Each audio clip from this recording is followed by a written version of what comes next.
Salve, salve, moçada. Boa tarde, bom dia, boa noite, seja lá qual for o horário que vocês estejam assistindo a esse vídeo.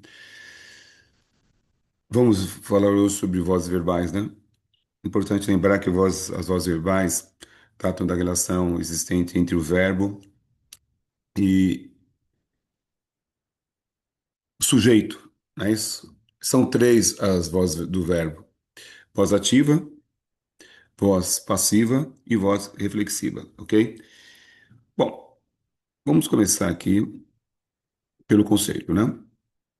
Eu falei para vocês, né, que a voz verbal trata da relação entre o verbo e o sujeito, né? Então nós temos aqui um conceito que eu sempre acho importante ler para vocês falarem, ah, o Cássio não leu o conceito, tal, mas está aqui, né?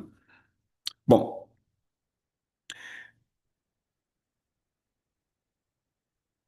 a voz verbal indica se o sujeito gramatical é agente ou paciente, né? É isso que está falando, né?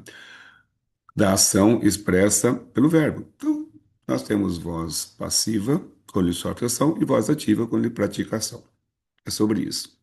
Existem três vozes do verbo ou vozes verbais no português: voz ativa, que eu já antecipei para vocês, voz passiva e voz reflexiva, ok? Voz ativa. O verbo está na voz ativa quando o sujeito gramatical é o agente da ação, ou seja, quando o sujeito gramatical pratica a ação verbal, ou seja, quando o verbo expressa uma ação praticada pelo sujeito. Aqui.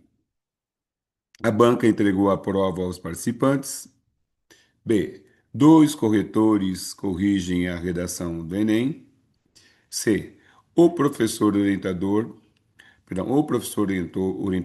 muito bem os alunos, né? Então, é muito importante também lembrá-los que apenas o verbo transitivo direto pode ser passado para a voz passiva, tá? Então, essa relação entre o verbo e o sujeito, nós estamos falando de verbo transitivo direto.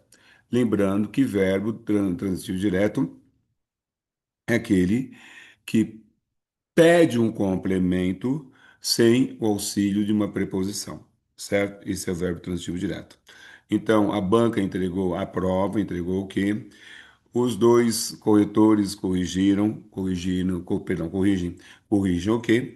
O professor orientou muito bem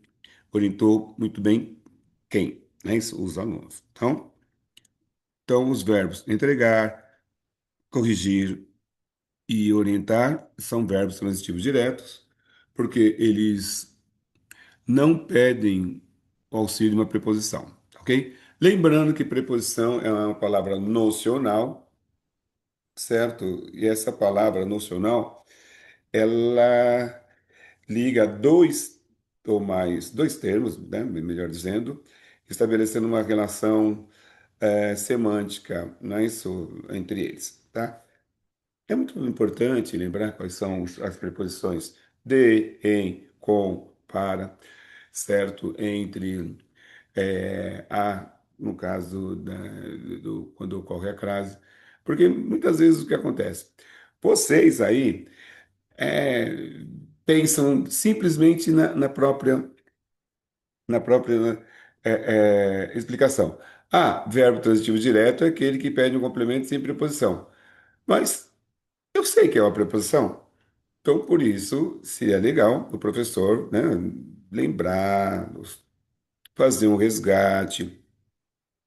Porque vocês sabem, bem da verdade vocês sabem. Então, preposição é uma palavra invariável, né, que liga dois termos, estabelecendo uma relação sintática, né, lógica entre eles. É isso. Bom, nós já vimos aqui a voz ativa expressa uma ação sofrida pelo sujeito. Ei, desculpa, falei bobagem. A voz ativa expressa uma ação praticada. Ó, falei prática, praticada pelo sujeito, né? Então, o verbo está na voz passiva, agora a voz passiva, tá? O verbo está na voz passiva quando o sujeito gramatical é o paciente, ou seja, quando ele sofre a ação, tá? Ou seja, Quando o sujeito gramatical sofre ação verbal, praticada pelo verbo da passiva, né? Pela agenda passiva. Aqui. A, a prova foi entregue pela banca aos participantes, né? As redações do Enem são corrigidas por dois, por dois corretores. Os alunos foram orientados muito bem pelo professor. Observe que nós temos aquelas orações da voz ativa transformada para a voz passiva. E o objeto direto lá da voz ativa passa a ser sujeito na voz passiva, né? Na questão anterior, provas era objeto direto, aqui ele passa a ser agenda passiva. E geralmente a gente faz um X, né? A gente faz um cruzamento da voz ativa, na passagem da voz ativa para a voz passiva. É porque eu vou mostrar um exemplo muito prático para vocês. Voz passiva analítica, né? Lembrando que a analítica é desenvolvida, né? Então tem aqui sujeito paciente, mais verbo auxiliar, mais o verbo principal no particípio, tá? Mais a preposição, né? O por, quer dizer, pelo, né? O por, é, e o agente da passiva. Então, sujeito paciente é quem sofre ação na voz passiva, né? Verbo auxiliar, ele vai auxiliar o verbo principal, né? Na questão do tempo, do modo, e tempo, modo e pessoa, né? E pessoa. É, o agente da passiva. O agente da passiva é o termo que é o termo que pratica a ação na voz passiva, tá bom? Melhor dizendo. Aí, meus queridos, nós vamos ter aqui exemplo de voz passiva analítica, né? A dança foi coreografada por ela. Na voz ativa seria ela que coreografou a dança, né? Dança, faz o X, né? A dança foi coreografada por ela. As folhas de rosto foram assinadas pelos orientadores. Os, par... os pacientes serão atendidos pelo médico logo que possível. Tudo aqui está na voz passiva. Bom, lembrando que voz passiva sintética, né? Ela vai ser bem reduzida, né? Vai ser praticamente uma síntese, certo? É importante vocês pensarem o que é uma síntese. Síntese é um resumo, né? É um resumo. Então, nós temos um verbo transitivo, né? Isso conjugar na terceira pessoa do singular. E ele vai exatamente também ser acompanhado pela partícula C, né? O que é partícula C? Nós chamamos de pronome passivador. Esse pronome passivador vai indicar que o verbo está na voz passiva, tá? Seguindo quase sempre a estrutura, verbo transitivo, vai ser mais sujeito paciente, né? Porque se a voz passiva trata da relação do verbo com o sujeito, tem que ter o sujeito paciente na voz passiva, necessariamente. Lembrando que o paciente é aquele que sofre, tá? Quando a gente vai ao hospital, né, isso tem paciente, ou nós já fomos em algum momento da vida pacientes, né? Paciente é aquele que sofre algum infortúnio, né? Diríamos assim.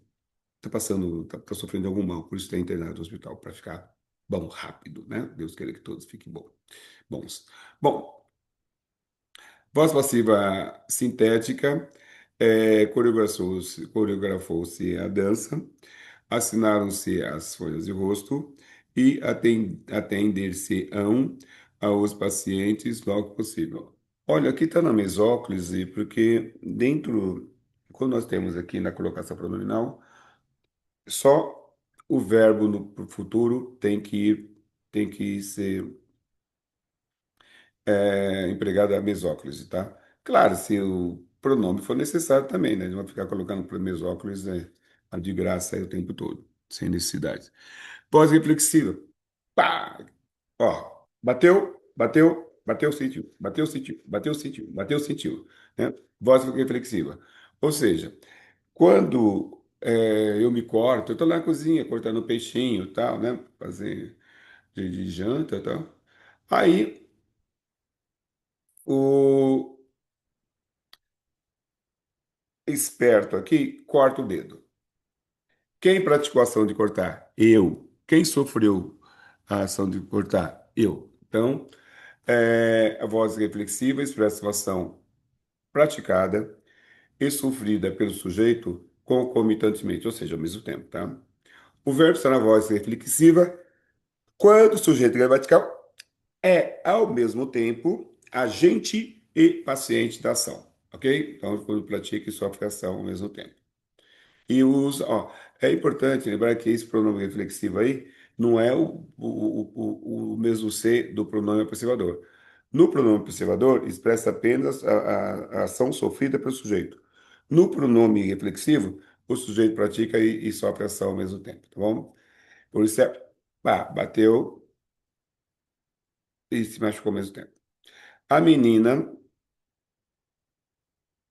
penteia-se todos os dias, né? A cozinheira feriu-se com a faca. Eles se olharam no espelho. Tá? Sempre uma ação que acontece ao mesmo tempo, né? De o sujeito sofrer e praticar a ação. Tá bom? Meus queridos alunos, estamos lá no colégio, estamos à disposição de vocês. Qualquer dúvida, é só chamar a gente lá. Valeu, moçada. Muito obrigado.